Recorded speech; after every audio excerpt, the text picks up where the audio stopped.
mix by सीधा recording studio जामो चांद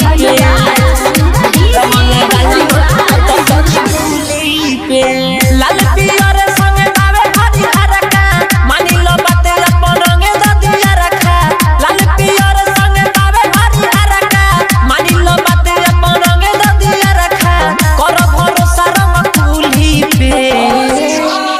ए बुची एगो पुआ चढ़ालो ए बुची एगो पुआ चढ़ालो मला गुलाल तनी गुली पे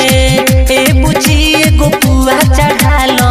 रंग लगालो तनी गुली पे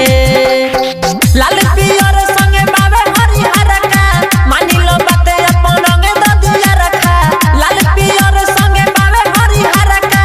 मानी लो बाते अपन रंगे ददिया रखा कर भरोसा रंग कुली पे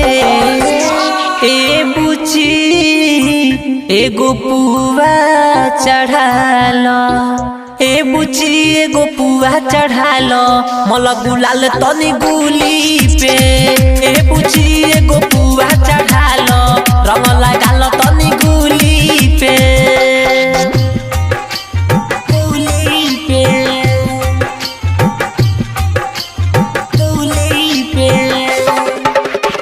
मिक्स बाय सीधा रिकॉर्डिंग स्टूडियो जामो चांद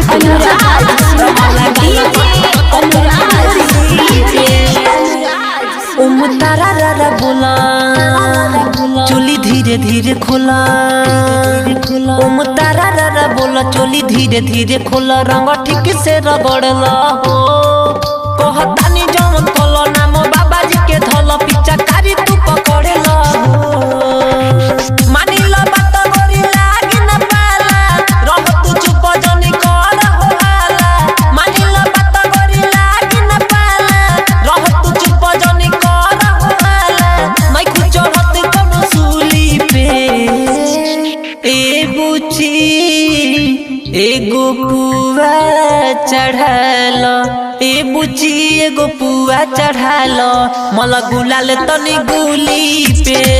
ए बुची एगो पुआ चढ़ालो रंग लगालो तनी गुली पे